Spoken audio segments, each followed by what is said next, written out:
Hello, everyone. Welcome to the BYLC South Asia Youth Resilience Summit. I am Ijaz Ahmed, the president and founder of Bangladesh Youth Leadership Center, and I have with me one of the world's foremost thinkers in the field of leadership, Professor Ronald Heifetz, who will be talking about leading adaptively in times of crisis. BYLC, as some of you may know, works on three areas. We provide leadership education to young people. We instill values of empathy, tolerance, and inclusiveness in them, and we connect them to livelihood options. We do this by placing them in jobs and helping them becoming entrepreneurs. Now, we are all living in this extraordinary time. We are all stuck at our home and trying to figure out how to survive the global pandemic that is going on in the world right now. And the idea behind the BYLC South Asia Youth Resilience Summit was to help young people to understand what is going on around us. Many young people in South Asia many of them will be who will be graduating from university, will struggle to find jobs. Many entrepreneurs will struggle to raise funding for their startups, and we will have to endure a lot of pain and difficulty in the coming months. So we wanted to invite Professor Ronald Heifetz to deliver the opening comments at the summit to help us understand what leadership looks like in crisis and what can young people in South Asia particularly learn from what is going on around us. Professor Heifetz, before I invite you, I would like to give a brief introduction. He was my professor 12 years ago. He's one of our advisors. We are honored to have him. Professor Heifetz has been teaching leadership at Harvard's Kennedy School since 1983. His leadership courses are legendary at Harvard, and they have been over the years repeatedly voted as the most influential course by alumni. His graduates include presidents and prime ministers of many countries around the world. In Asia, the former president of Mongolia, the prime minister of Nepal, the deputy prime minister of Singapore, and many others are his direct students. Professor Heifetz first came to prominence in 1994 with his first book, Leadership Without Easy Answers, which is currently in its 13th printing, and it is widely used around the world as a textbook for university students. Right now, we are also living in a time where we do not have the answer of how to move forward when this pandemic will end, when we can go back to our normal life. So I think it's timely that we have a conversation on crisis leadership, and crisis leadership, particularly at a moment when we do not know what the future holds for us. So Professor Heifetz, I would invite you to begin your comments on crisis leadership. And dear participants, I would also encourage you to write in the comment section where you're from. We also want to take questions from you. We want to engage with you. And we will be sharing your questions with Professor Heifetz. So Professor Heifetz, maybe you can spend 20-25 minutes on your ideas on crisis management, and then we will take some questions from the audience. Over to you. Okay, great. Thank you, Ajaj. It's great to see you and great to be with people in your region, where one of the unique properties of this crisis is that we're all in this together. There have been no other experiences that I've seen in my lifetime in which every single person in the world has to think about the adjustments they need to make in their own life. And that many of the adjustments that we need to make in our own lives, we have in common, that we're all facing a common threat. And this is quite unique and extraordinary. I think there are so many lessons to be learned from this current situation, enormous lessons to be learned. And I think the first thing I would like to say, particularly to people who are younger and who see themselves as leaders for their communities, their families, their organizations, their businesses, and perhaps in politics, their cities and country. The first thing I would like to say is use this time as the most extraordinary schoolhouse that, that you'll ever have in trying to understand the dynamics by which communities all around the world respond successfully and unsuccessfully, all along a spectrum, to enormous adaptive change, enormous adaptive pressure. This crisis has, as many crises do, has three basic components: very high stakes, a lot of uncertainty, and time compression, a sense of urgency. We can't wait. This particular crisis has the added feature, several unique features, but one of the added features is that the initial phase of most crises is relatively short. We could call that the emergency phase. All crises could, in a sense, be broken down into having three different phases. The first phase is kind of invisible. It's the preparatory phase, all the preparation that people have done for the possibility of this kind of crisis or similar kinds of crisis. And based on the level of preparation, based on past experience, one can then execute all sorts of procedures to try to limit the damage of the particular crisis based on that preparatory phase. Now we're in the acute phase, the emergency phase of the crisis. And like in medicine, the challenge in the emergency phase is to stabilize the patient, to stabilize the situation, so that then once you've stabilized the situation, you can then treat and work on the underlying challenges in the third phase, the adaptive phase.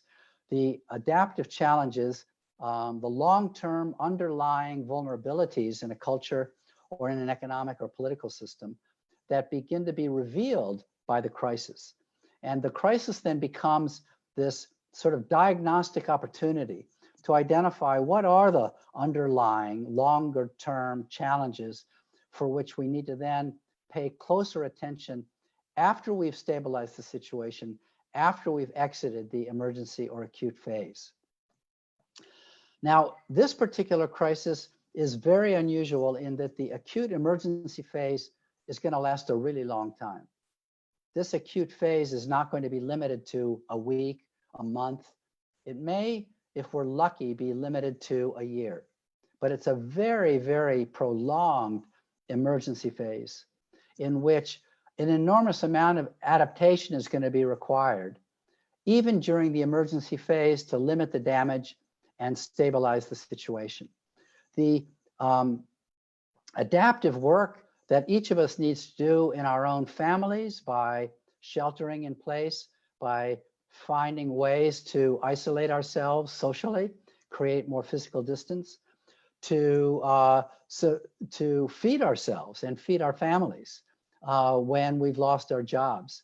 There's an enormous amount of adaptation that's going to be required. Very rapid adjustments, very fast experiments to run to figure out how to limit the damage of that this virus is going to cause, not just the direct damage to our health if we get infected, but also the damage that's going to be caused by trying to treat the pandemic by closing down our economies.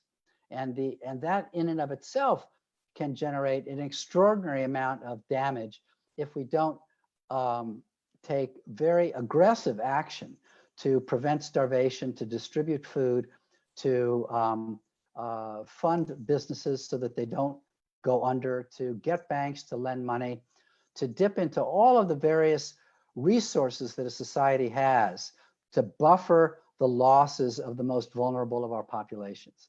And those adaptations are going to be required all around the world. Differently, of course, in different countries, even in different regions of a country, and even in different neighborhoods of a city. But all of that massive set of adaptations required simply to stabilize the current situation over this next year will provide you with a very important schoolhouse to capture lessons on the nature of adaptability and in a sense, an extraordinary vantage point to observe people in positions of authority struggling to meet the needs of the moment, some very successfully, some heroically, and some very poorly. And so there are enormous lessons that will inform you for the rest of your careers over the next 30, 40 years as your countries experience all sorts of adaptive challenges and adaptive pressures into the future. Lessons to be captured from this crisis that we're going through right now. Great, thank you, Professor Heifetz. We have friends who are watching this from Bangladesh, India, Pakistan, and even beyond in Nepal, in Indonesia, in United States, and many of them are young people. Based on what you have said, you spoke about the adaptation that will be required. Can you expand on, in a time of crisis, what is the work of leadership and what is the role of citizens? Yes. And what is the role of authority figures? Because in a crisis like COVID-19, when many people are losing jobs, they're struggling with their livelihood, there is not a lot that citizens can do. Of course, they can practice social distancing, like you and I. Many of us were staying at home. But beyond that, what is the work of citizens in time of crisis? And what does leadership look like for people in positions of authority? Yes. Yeah. Well, as you know, Ejaz, and as your graduates know from your particular program, but those of you unacquainted with my work, this may be a new idea. I think it's really very useful to distinguish leadership from authority and to realize that we need desperately, particularly in times of crisis, people in positions of authority in governments particularly, but also in businesses and in neighborhoods. We need, and elders and families, we need people in positions of authority to exercise leadership. But we also need a lot of people to exercise leadership without authority. People who simply see that there's a problem in their neighborhood, in their family, in their community, or in their country, and they take action to mobilize people to work on the problem. They don't wait for the coach to call them into play. They don't wait to be appointed or anointed or elected or selected. They simply see a problem and they begin to pull people together to work the problem collectively. And this crisis really illustrates the degree to which we need distributed leadership throughout the population. That absolutely we need high quality leadership from people in the highest positions of political and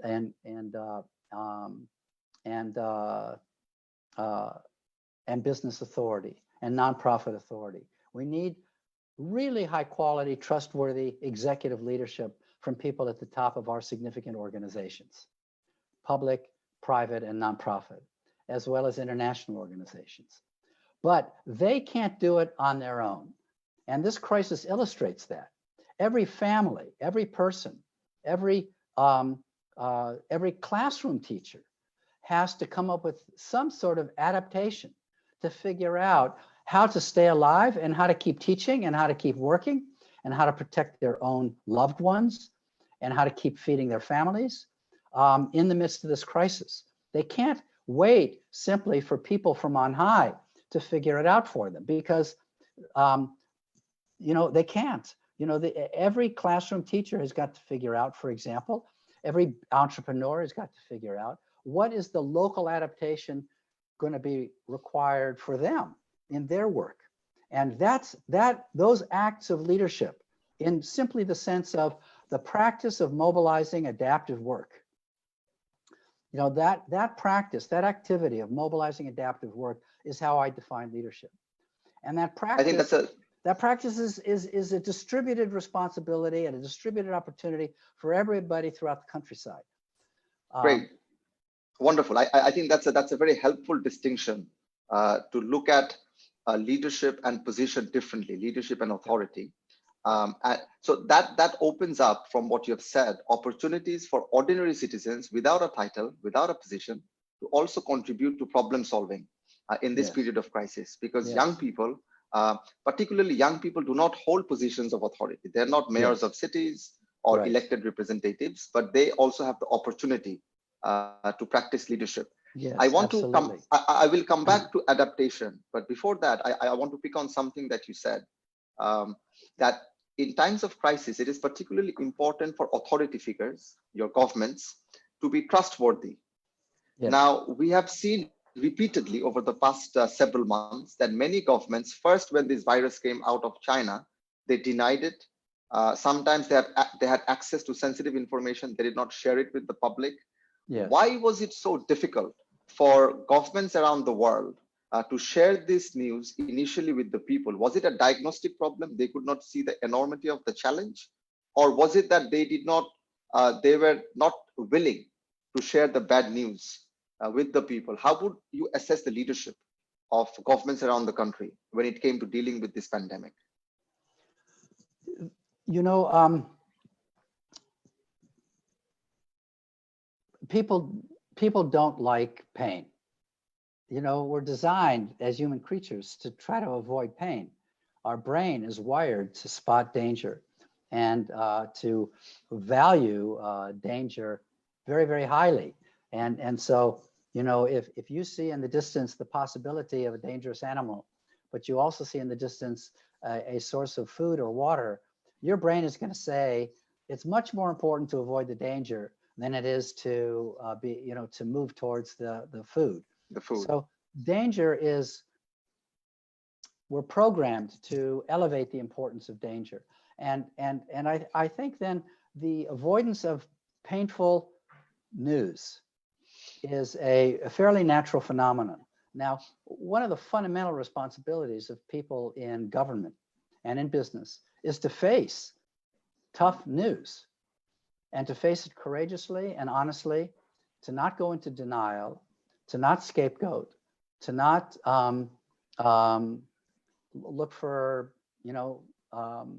a way of distracting people from the problem, but to courageously face into the problem as soon as possible and not to waste time, so that you get a head start in facing into the challenge and coming up with a successful response.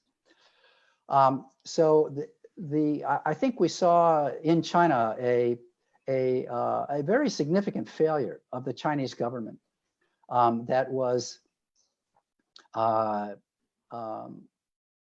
probably, now I don't know because I'm not in the Chinese government and I don't know the details.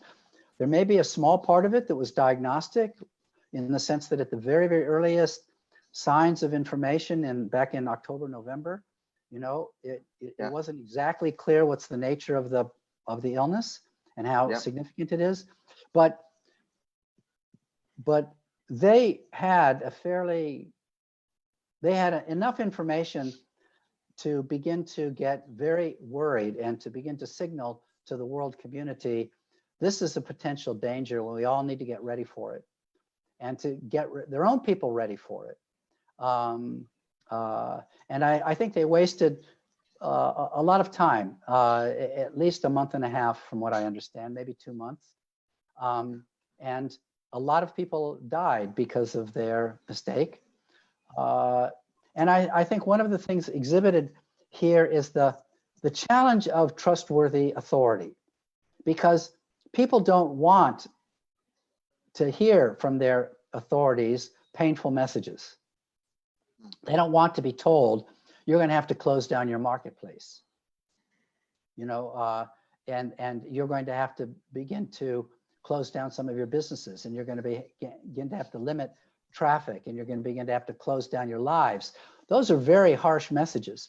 And unless people see the data for themselves, they're going to tend to distrust their governments with those painful messages. They're going to say, you governments are overreacting, or you're manipulating us.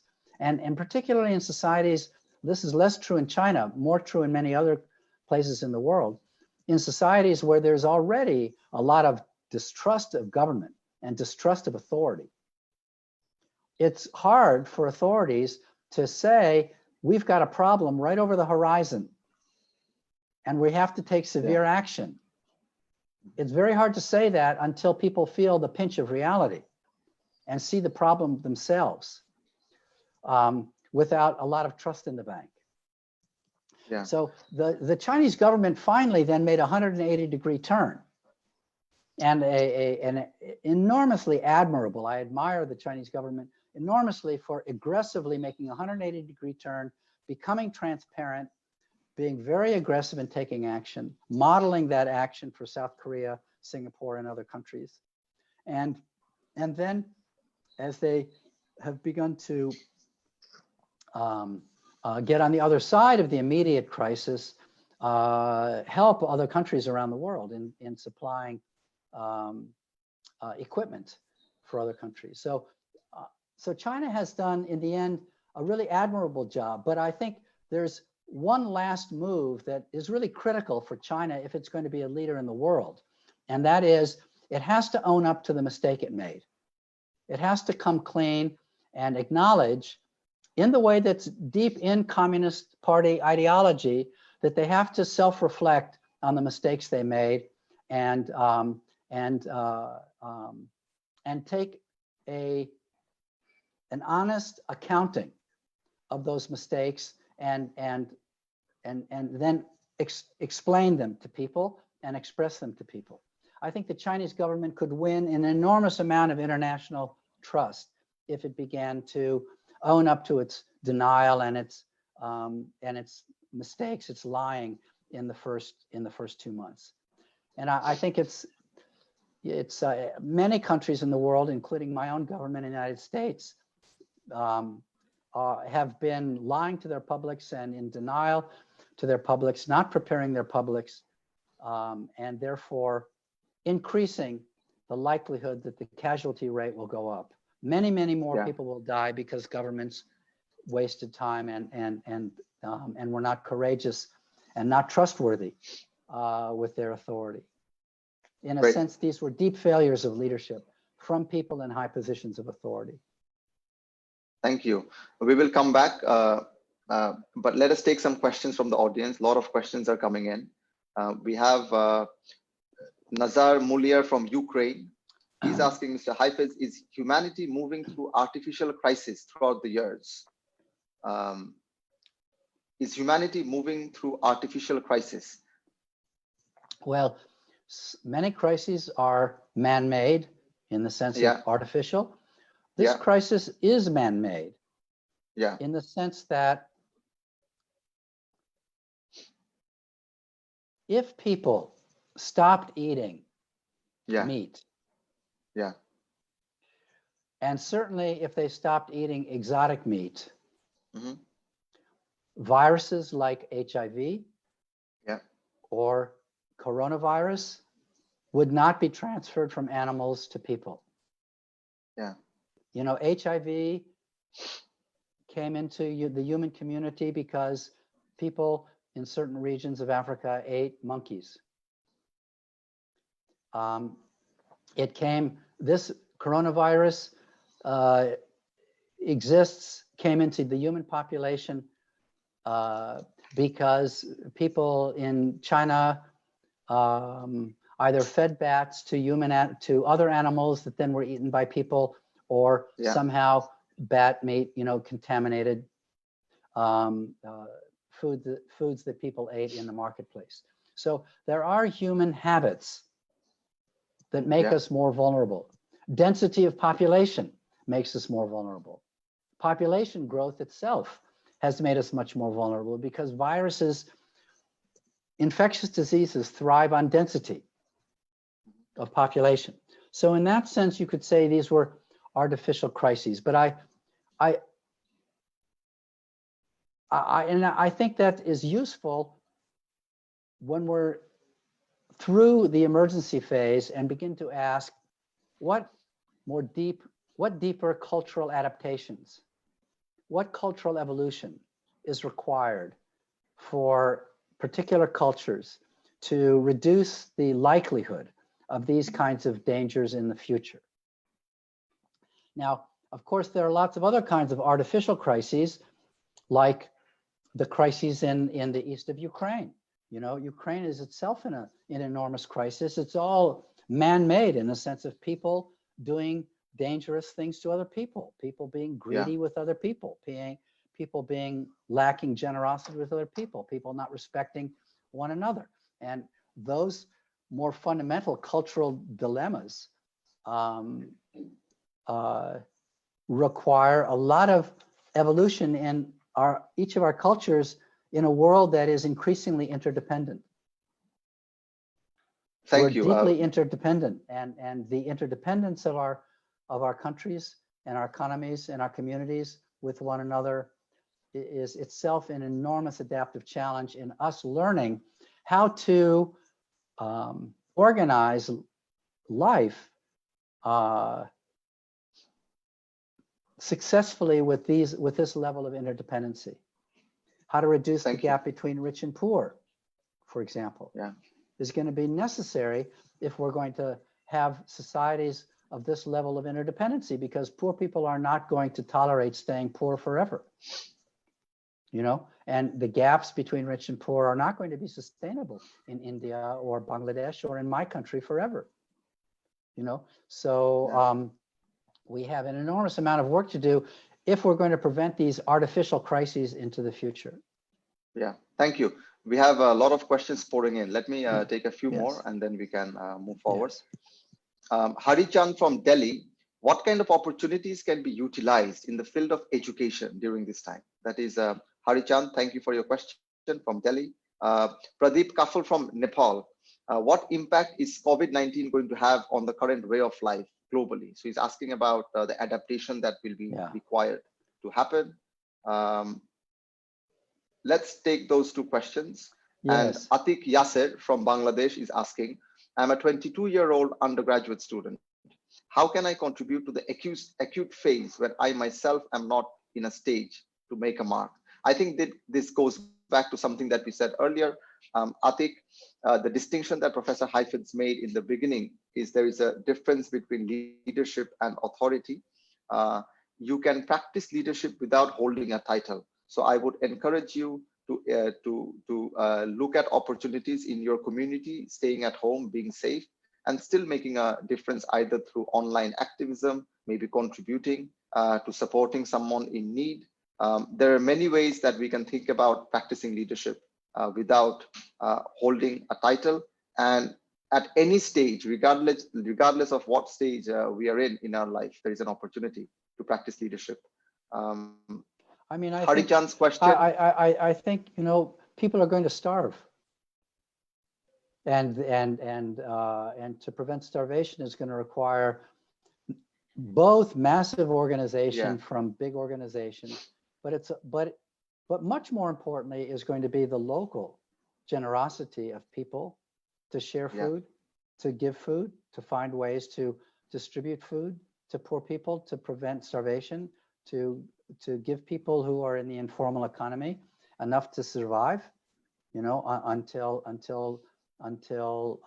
we're through the crisis. And it may be for a long period of time. So, you know, one could use one's university education and the resources that one has in university, which is frequently a network of people who have more resources to organize all sorts of mechanisms to reduce the casualty rate that indirectly this virus is going to cause because the economy is shut down.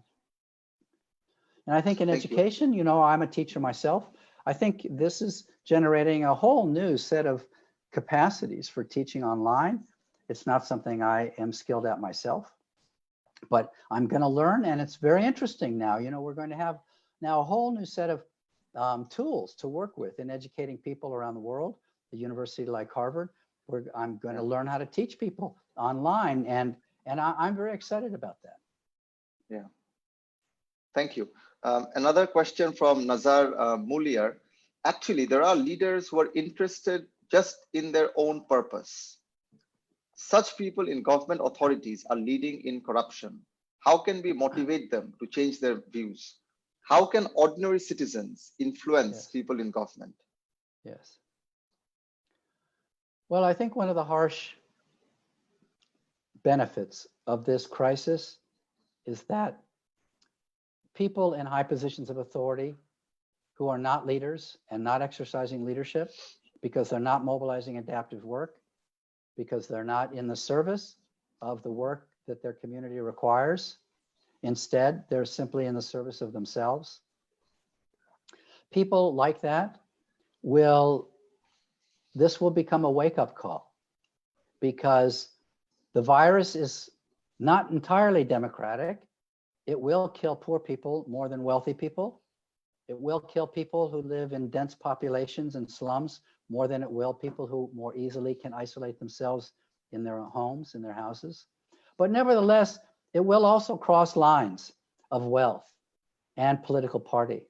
And people in politics then who've been able to stay comfortable in a self-centered and corrupt mode of operating, not being really truly of service, they're going to be at risk of being thrown out of office, of losing their constituency, of losing their support system.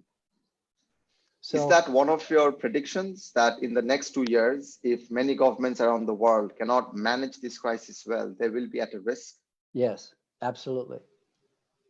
Absolutely. You know, in my country, Donald Trump, who wasted months to get people in my country to face into this challenge, and because of that, thousands of people more will die and are dying because of those mistakes. Yeah. He's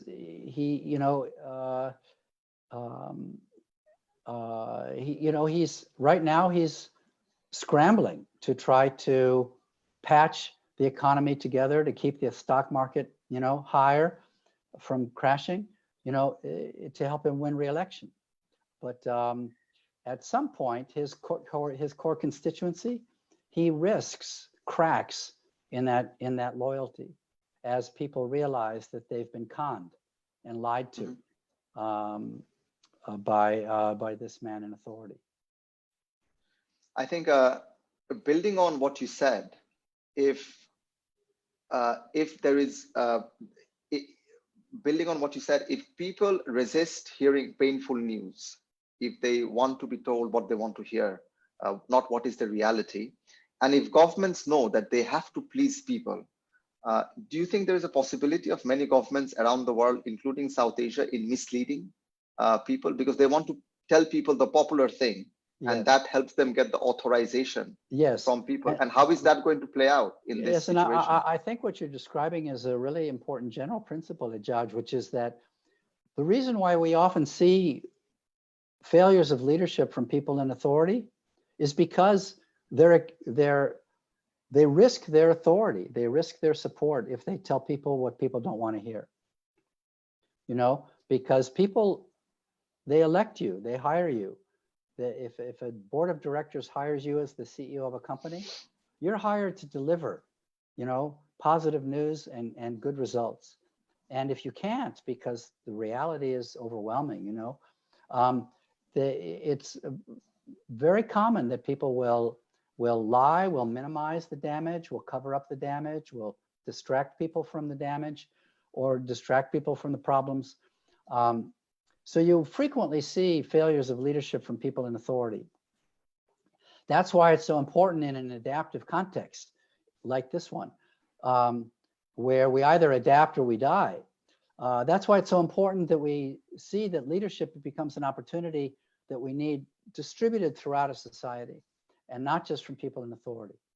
But on the other hand, it is important for people in authority to practice leadership. And the crisis makes it more important, more obvious than ever, how important that is. And we are seeing some courageous, wonderful examples of people in highest positions of authority running governments who are stepping into the problem. They're not denying, they're not delaying. They're courageously speaking to their peoples that this is a problem requiring distributed responsibility and distributed change on everybody's part, and that everybody's got a role to play. And the government can't take this problem away from people. The government's job is to coordinate the massive public response and then to try to drive all the organizational mechanisms that the government has at its disposal to stabilize the situation and diminish the casualties. And we are seeing wonderful examples in the Prime Minister of New Zealand is a wonderful example. This is her third crisis The first was a massacre of a Muslim mosque. The second was a volcano.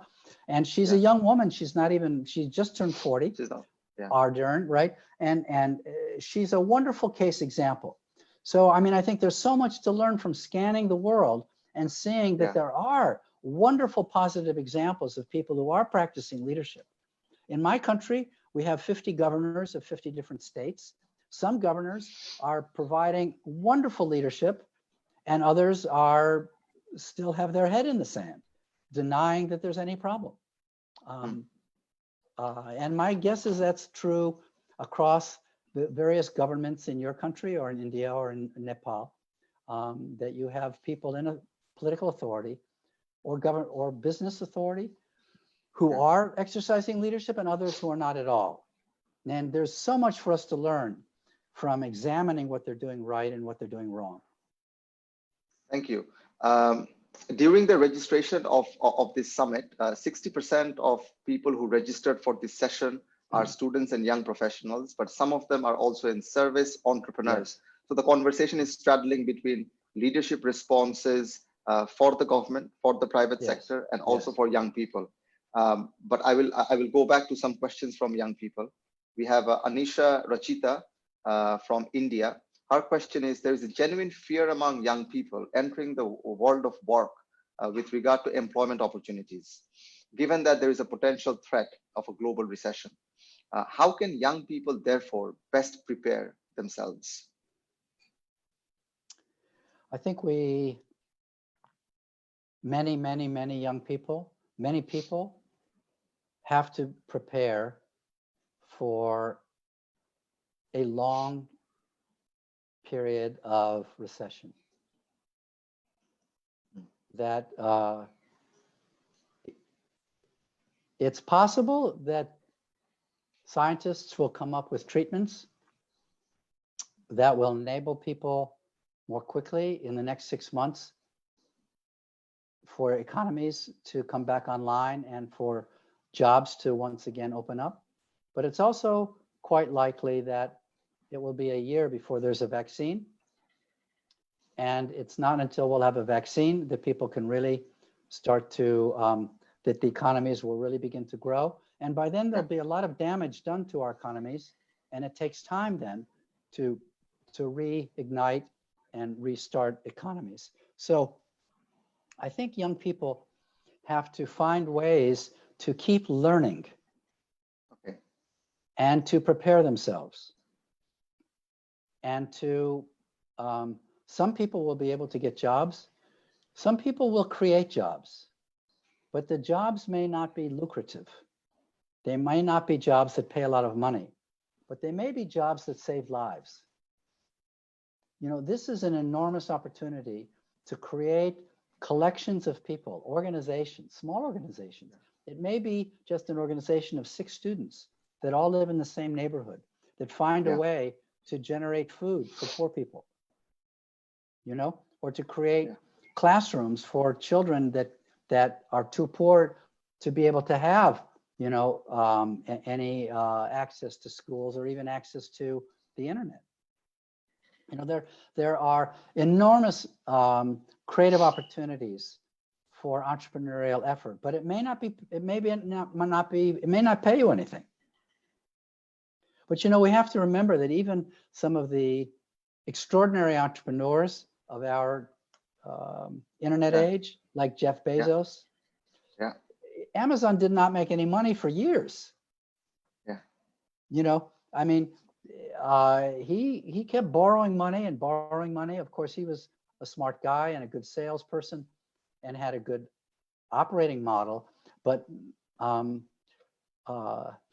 so I think young people have an enormous amount of opportunity right in front of them to provide leadership, to learn what it means to be an organizer, to learn what it means to create a small organization, to begin to manage people, to figure out how to lead people by doing it, and without necessarily any money, or maybe the modest resources that their families can provide if they pool their resources to do all sorts of really life-saving work right now, you know, or educational work.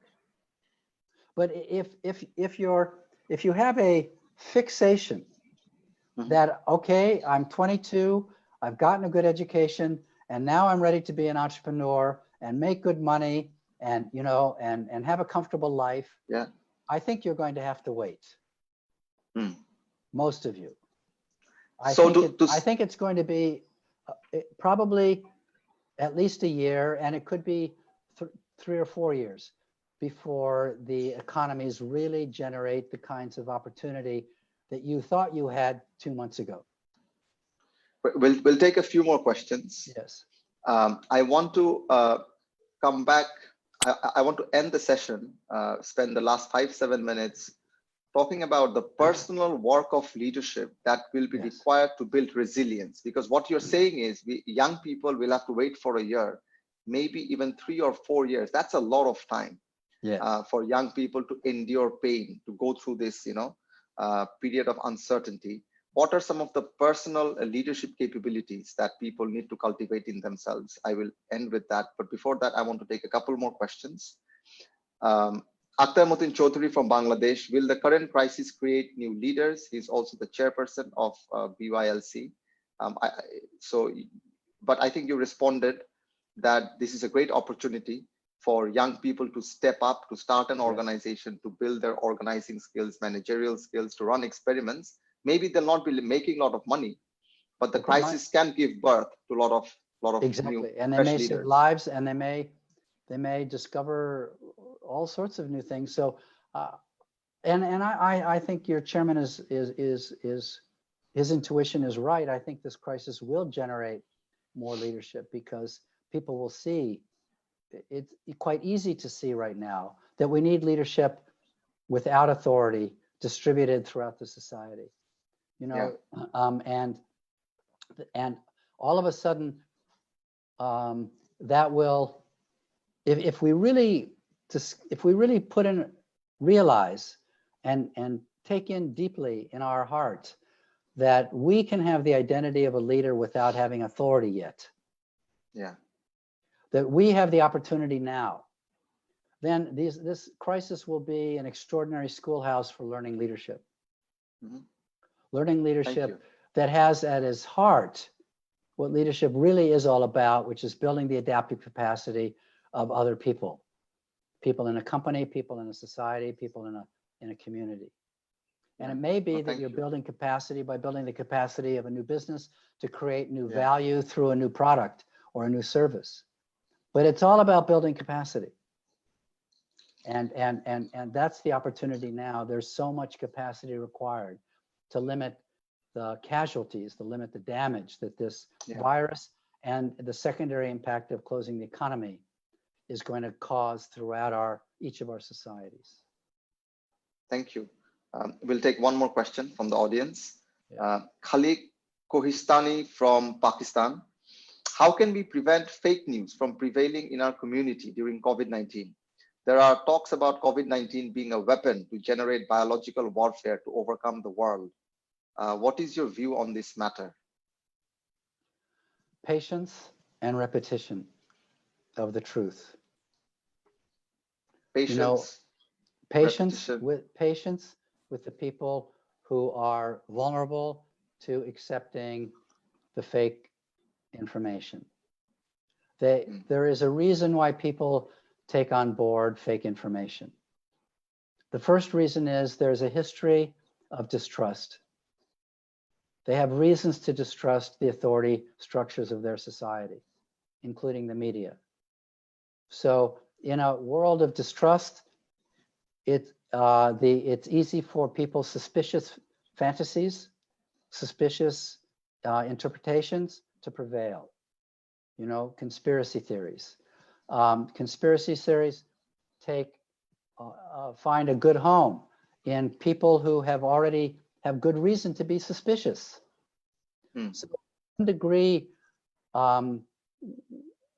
the vulnerability people have to fake news is a product of the ways in which our authority systems, our governments, our businesses have generated wider gaps between rich and poor, left a lot of people out. And then the people who've been left out are angry and distrustful because they hear from their politicians, we're going to raise you up, but then nothing happens. So we need a lot of patience and compassion for the people who are absorbing the fake news.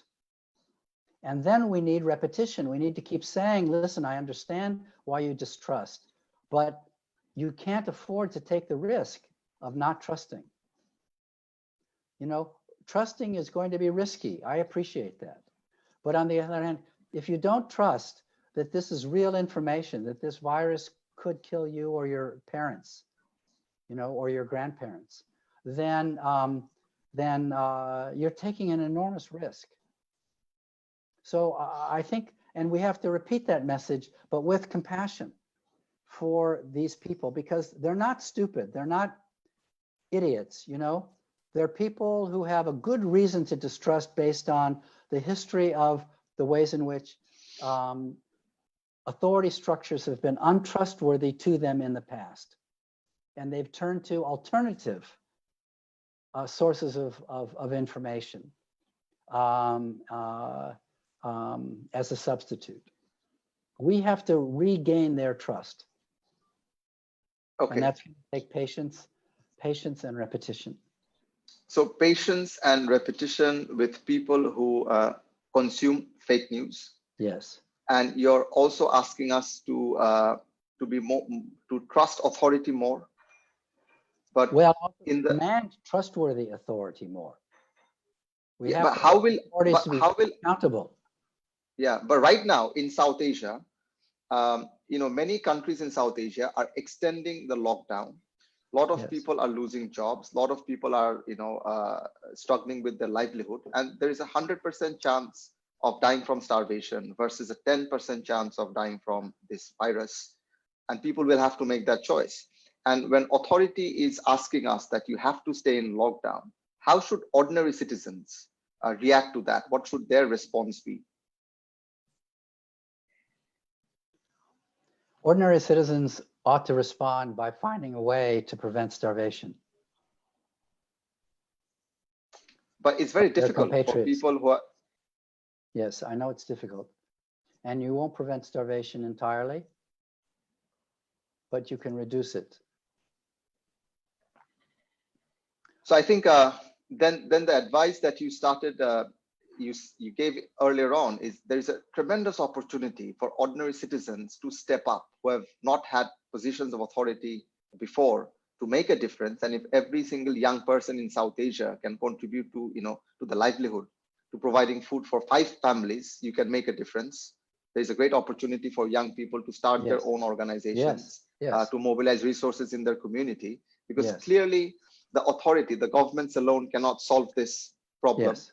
They can do a lot. They have a lot of power. They have a lot of power to commandeer resources around the country on an emergency basis in order to prevent starvation. They have a lot of power, but they probably can't do it alone. Even if they do a great job, it's going to require a lot of other people locally taking action.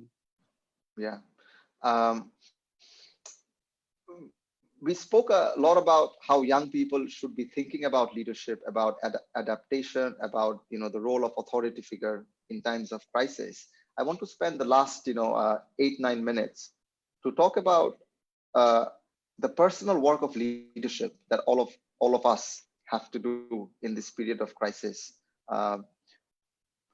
And you know, people in the audience pay a lot of attention to what you have to say, because not only are you a world authority in the field of leadership, Professor Heifetz has a MD from Harvard Medical School. You are a surgeon before, so you understand medicine and you understand leadership. And if you are saying that young people will have to defer their dreams before a vaccine comes out in 1 year from now, and possibly 2-3 years, our normal life that we knew in 2019, December, is going to take 2-3 years to come back to that. What is the personal work of leadership that all of us will have to do to survive in this time and to be resilient? Well, you know, obviously, the first task is how to lead yourself and your family to survive this period of time and to stay safe. But I think sustaining oneself through this period requires several things can help you. Mhm. The first is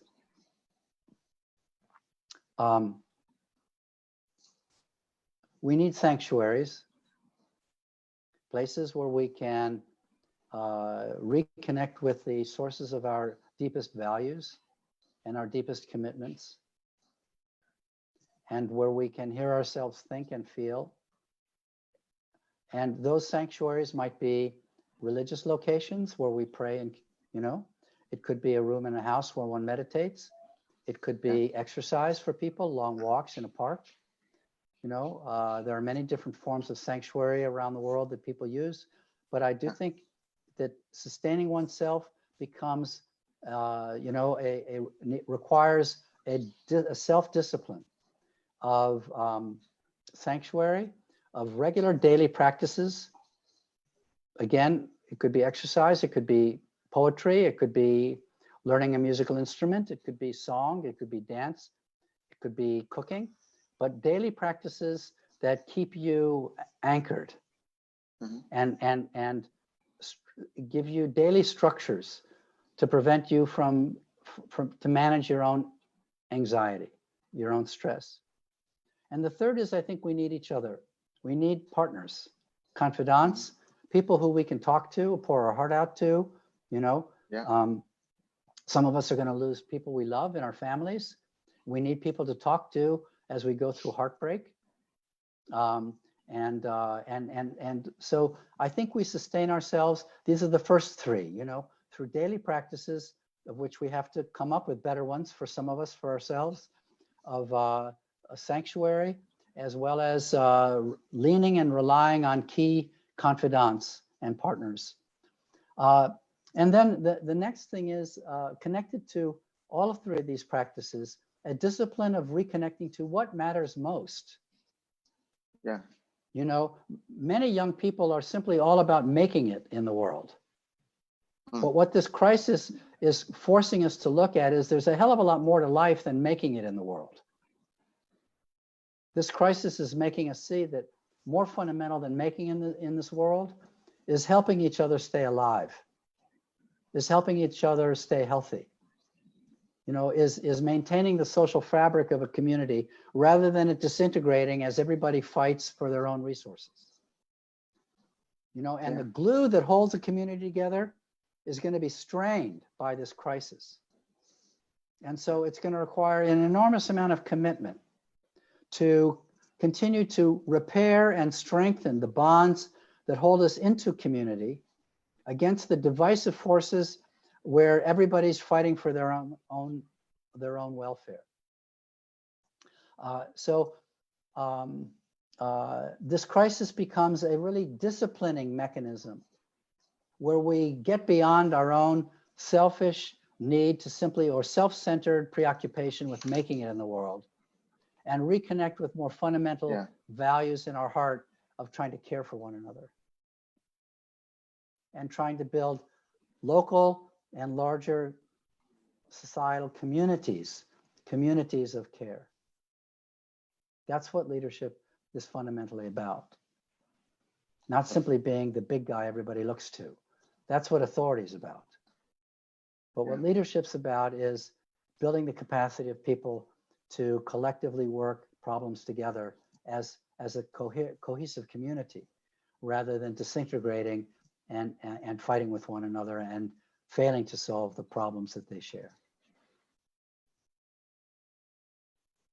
Thank you. I think very useful insights. I will just summarize what you have said for our audience on Facebook Live.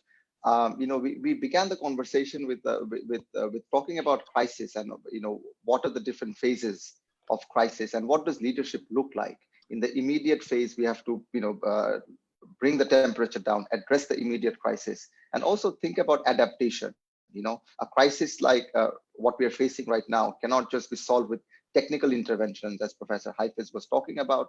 We also need to adapt, and adaptation requires, you know, changing our behavior, changing our habits, in some ways changing, deferring our dreams. You know, we had aspirations, particularly young people, that I want to launch a business 6 months from now, or start my dream job straight out of university. Maybe those dreams will have to be deferred for a year, even possibly 2 to 3 years. And but that should not stop us from trying to make a difference in the lives of others. At the end of the day, what Professor Heifetz said is leadership has to be connected to a greater purpose, and leadership is a great opportunity for making a difference in the lives of others. If we look at this crisis as an opportunity for young people to start a movement, start an organization, bring together 5 people, mobilize others to, you know, to provide immediate support, immediate food to 5 people in our neighborhood. So many people in our communities in South Asia are losing their jobs. Workers working in the informal sector are struggling for their daily sustenance. If we can step forward, make a difference, it is not only going to make a difference in their lives, but as Professor Heifetz said, we can also build our own managerial ability. These are transferable skills. And later on in life, when things come back to normal, when we are past the recession, we can apply these skills to advance our own career. I think when we are talking about leadership, leadership is not just about, you know, changing the world, doing for others. We can also do well for ourselves. And I think at this moment, the time is ripe to bring out the best in us.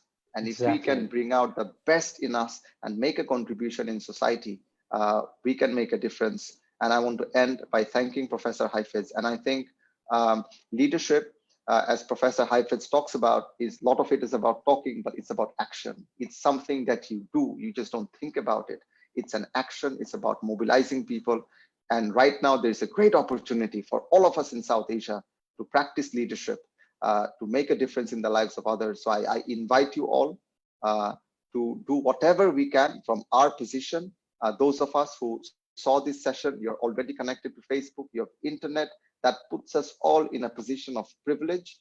And if we can step up, if we can make a difference, then we can surely overcome this together. So with a hope for a better tomorrow, and by thanking Professor Heifetz once again, you know, we are so grateful to have you with us and for your valuable time and insights. We have recorded this. This will be promoted on YouTube and elsewhere. And thank you again. And thank you everyone who joined us on Facebook Live. I want to conclude this session. Thank you very much. You're most welcome. Thank you. Thank you so much, Ajay. Thank you. Take care. Yes. Thank you.